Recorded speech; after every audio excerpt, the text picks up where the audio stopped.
Subsidy जो है वो गवर्नमेंट पे करती है टू फैसिलिटेट इट्स मैन्युफैक्चरर। ये वो सब्सिडी होती है क्योंकि हम इसको ट्रेड में पढ़ रहे हैं, तो इसलिए मैं आपको सिर्फ वो सब्सिडी बताऊंगा जो कि ट्रेड के लिए दी जाती है। तो ये वो सब्सिडी है कि जो गवर्नमेंट देती है इंडस्ट्रीज को, उन इंडस्ट्रीज को कि जो एक्सपोर्ट करती हैं। गवर्नमेंट इसलिए उनको देती है ताकि वो स्टिमुलेट हों और वो ज़्यादा से ज़्यादा एक्सपोर्ट करें। ठीक है, तो this is the kind of facility.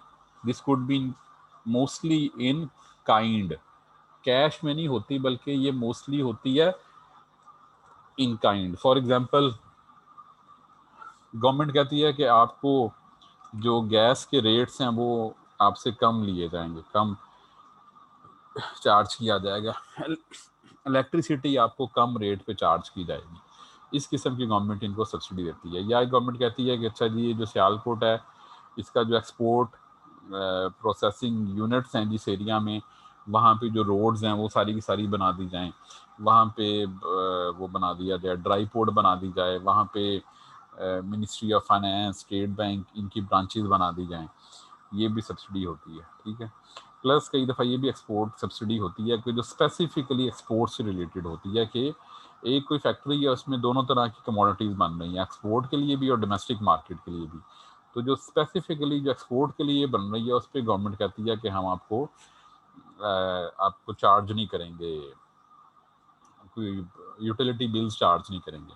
या आप लोग जो इंपोर्ट कर रहे हैं कमोडिटीज़ और फिर इनपुट आप इंपोर्ट करते हैं और फिर आप उसको यूज़ करते हैं ताकि आप उससे एक कमोडिटीज़ बनाएं और फिर उसको एक्सपोर्ट करें, तो हम उन कमोडिटीज़ की इंपोर्ट पे टैरिफ लेवी नहीं करेंगे।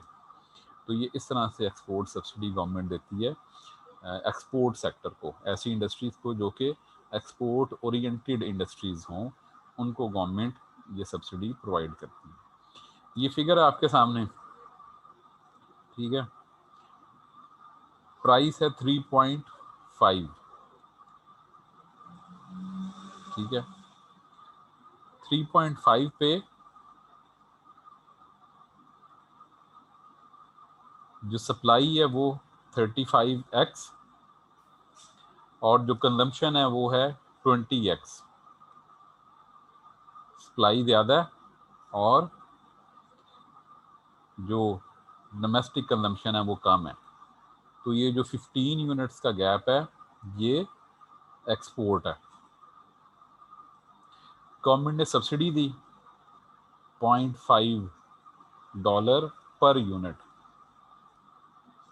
उससे क्या होगा कि जो प्राइस है वो रेज होके 4 हो जाएगी एट डोमेस्टिक लेवल। प्राइस जब 4 होगी तो कंट्री 40x प्रोड्यूस करेगा और डोमेस्टिकली 10x कंज्यूम होंगे और इससे एक्सपोर्ट जो है वो बढ़ के 30x हो जाएगी। पहले कितनी हो रही थी 15x और अब हो जाएगी 30x। इससे डोमेस्टिक कंज्यूमर जो है उसको लॉस होता है मगर जो डोमेस्टिक प्रोड्यूसर है उसको गेन होता है। गवर्नमेंट को कॉस्ट बियर करनी पड़ती है सब्सिडी की, जो गवर्नमेंट देती है, जो गवर्नमेंट का एक्सपेंडिचर है कि गवर्नमेंट सब्सिडी दे रही है किसी भी तरह से, तो गवर्नमेंट को ये कॉस्ट बियर करनी पड़ती है। ठीक है, तो ये इसका सारा फिनोमेना है। ठीक है जी, कोई क्वेश्चन? सर एक दफा फिर से रिपीट कर दें प्लीज।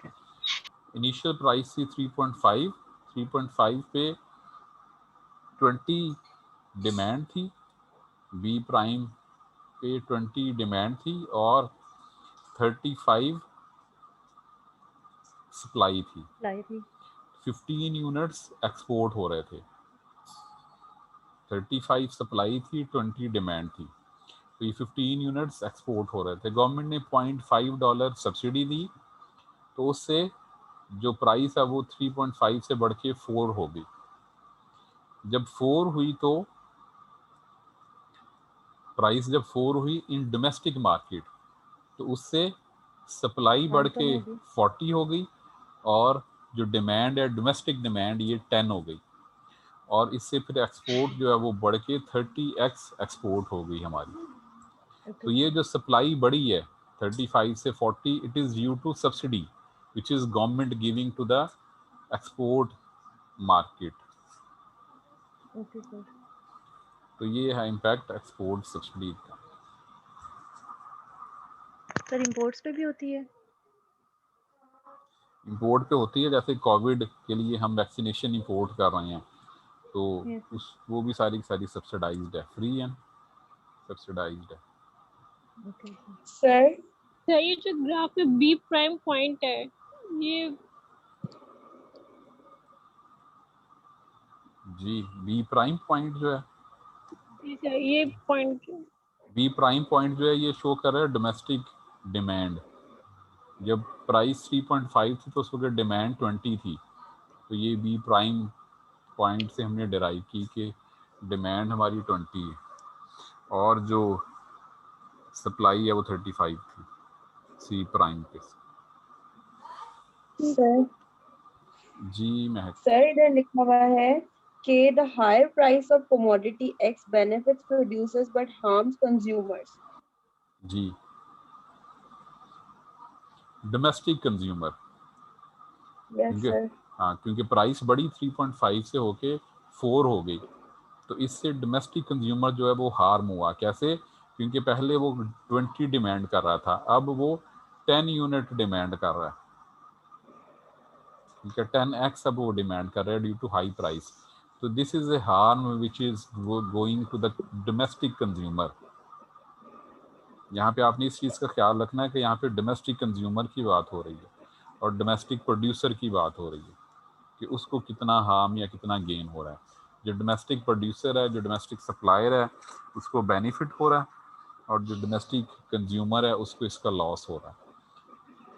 गवर्नमेंट को बेनिफिट ये भी हो रहा है, लॉस तो ये हो रहा है कि उसको सब्सिडी देनी पड़ रही है, मगर उसको जो सप्लायर है उसको गेन, गवर्नमेंट को गेन ये हो रहा है कि एक्सपोर्ट बढ़ गई है, उससे फॉरेन रिजर्व्स गवर्नमेंट के बढ़ जाएंगे। और सर ये जो इन्होंने small a b c prime जो लिखा हुआ है वो ये लिखा रहने दें इसे, फिर सारी ट्रेड अभी थोड़ी बढ़ लेनी है हमें। महक ने आगे एमफिल भी करना है इंशाल्लाह, फिर जब आप एमफिल में आएंगे तो फिर इसी फिगर का एक और वर्जन आपको बताऊंगा कंज्यूमर और प्रोड्यूसर सरप्लस की मदद से, उसमें फिर आपको डेड वेट लॉस भी बताएंगे, ठीक है ना महक? Okay yes sir.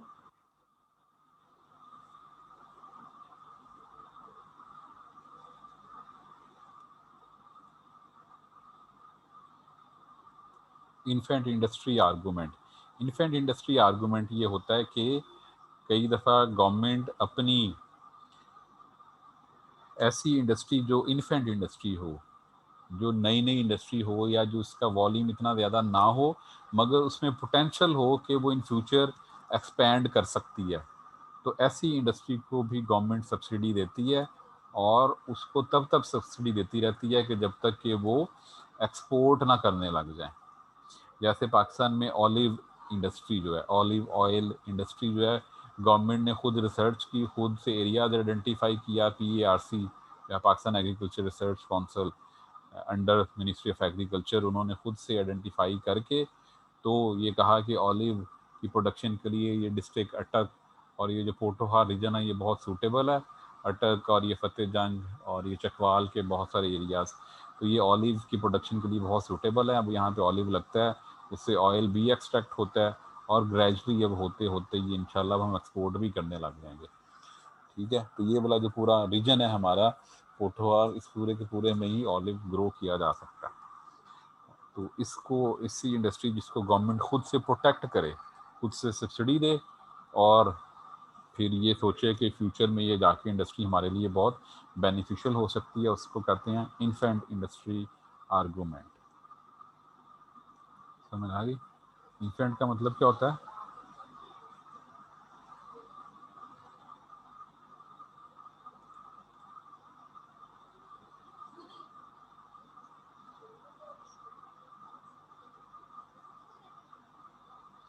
Next topic है GATT, general agreement on tariff and trade.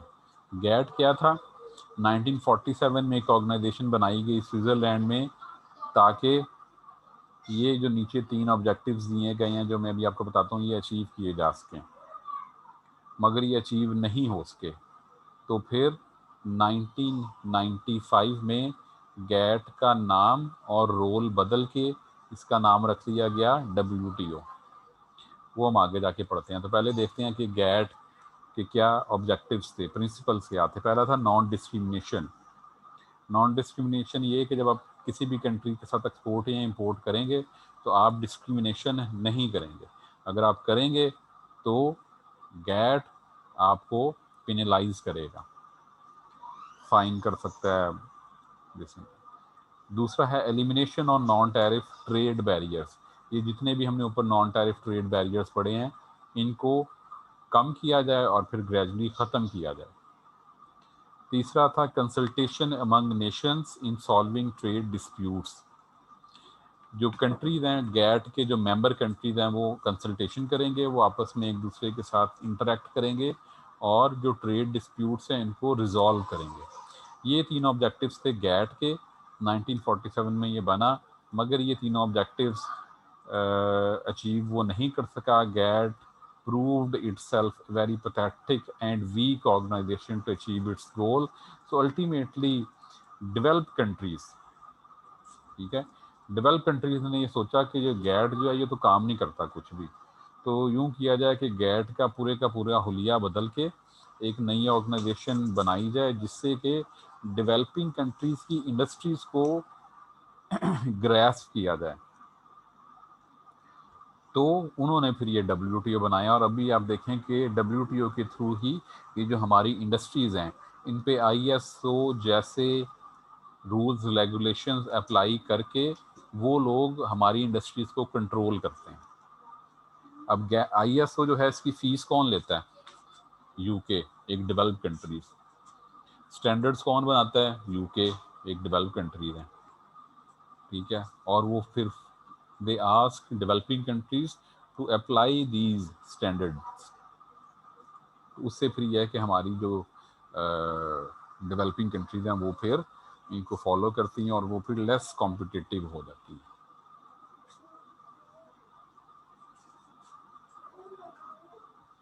But साहब की भी आंख खुल गई और वो तशरीफ ही हैं। ओके जी, यूरागाई राउंड।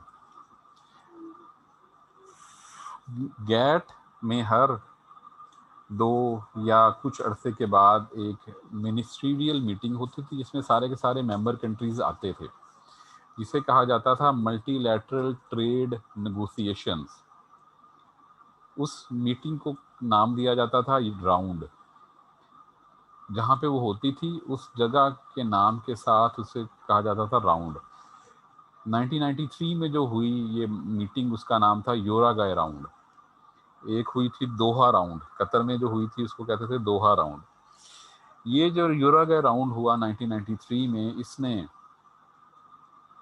ये कहा, इसमें अब ये फॉलोइंग प्रोविजंस थी, ये 10 प्रोविजंस थी यूरागाई राउंड में।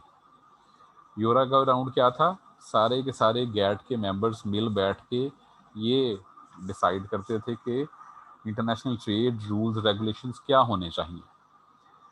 इसमें पहली जो प्रोविजन जो यूरागाई राउंड में डिस्कस हुई वो थी टैरिफ, कि टैरिफ को रिड्यूस करके 4.7% से 3% पे लेके आया जाए और फिर ग्रेजुअली इसको कम करते करते 0 किया जाए, ठीक है।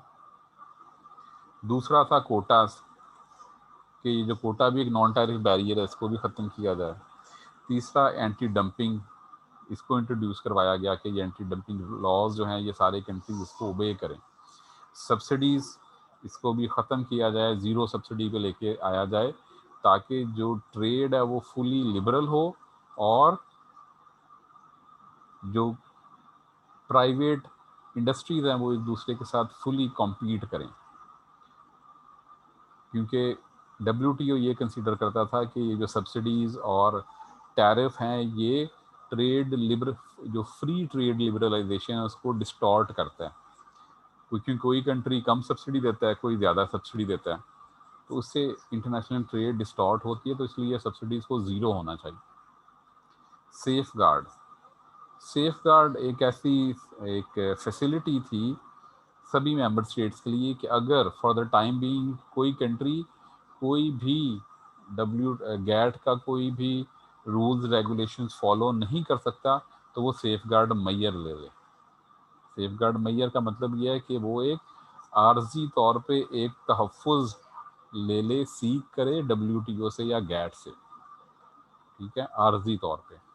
जैसे आप लोग छुट्टी नहीं कर लेते कभी कभी, अरकम कहता है जी आज मेरे वो कज़न की शादी है तो मैं आज जा रहा हूँ शादी अटेंड करते, तो एक दिन की इसको फिर लीव मिल जाती है, रिलैक्सेशन मिल जाती है। तो इसी तरह से इंटरनेशनल ट्रेड में सेफ गार्ड का मतलब है तहफ़्फ़ुज़ लेना WTO से या गैट से कि हम ये वाला जो आपका रूल है ये हम टेम्परेरीली अगर हम फॉलो करेंगे तो हमारा जो कंट्री है, हमारी इंडस्ट्री है, अनएम्प्लॉयमेंट है, ये बढ़ेगी।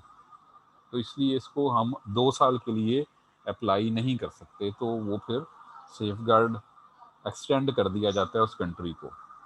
नेक्स्ट इंटेलेक्चुअल प्रॉपर्टी, ये वही है जो आप लोगों ने सुना हुआ है कि इंटेलेक्चुअल प्रॉपर्टी राइट्स को प्रमोट किया जाए, कॉपी राइट्स को प्रमोट किया जाए ट्रेड में भी। सर्विसेज, ट्रेड इन सर्विसेज, जो मैंने 3 आपको इसकी टाइप्स बताई थी वो इन्होंने इंक्लूड किया।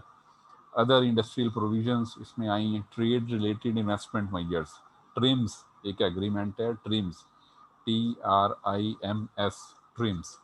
ट्रिम्स एक एग्रीमेंट है कि अगर आपने कोई ऐसी इन्वेस्टमेंट की दूसरे कंट्री में कि जो कि जिसका इनिशियल पर्पज़ ये है कि एक्सपोर्ट को प्रमोट किया जाए, तो वो एग्रीमेंट भी एक ट्रिम्स है जो WTO का।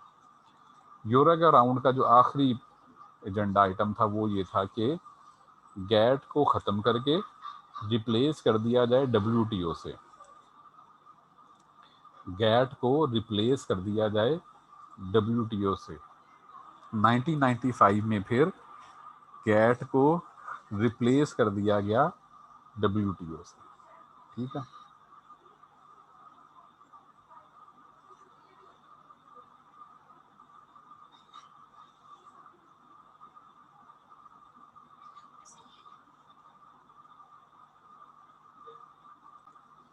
यूरोपियन यूनियन, यूरोपियन यूनियन या जिसे यूरोपियन यूनियन कॉमन मार्केट कहा जाता है, European common market, it was formed in Rome 1957 में। ये जब हिस्ट्री उन्होंने बताई है, इसका मेन मैं आपको पर्पस बता देता हूँ। European union is economically integrated part in the world.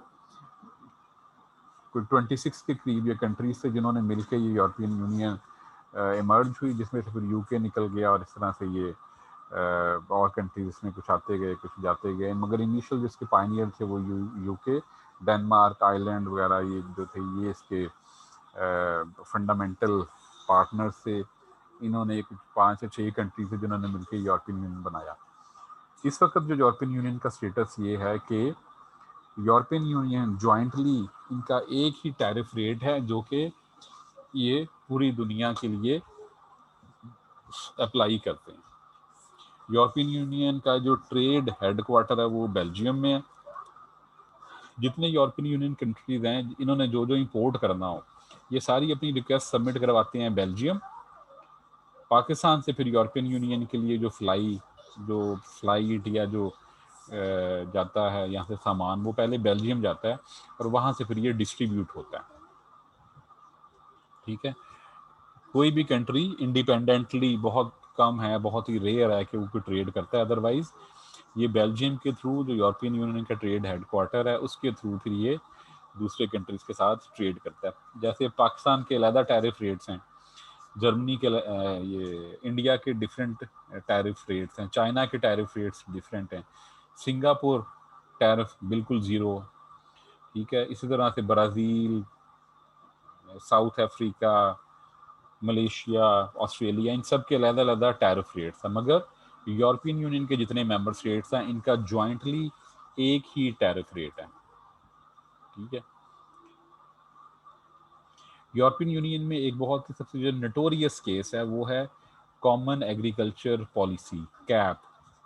Cap एक ऐसी पॉलिसी है कि जो कि एग्रीकल्चर में सब्सिडीज दी जाती है फार्मर्स को बाय द यूरोपियन यूनियन।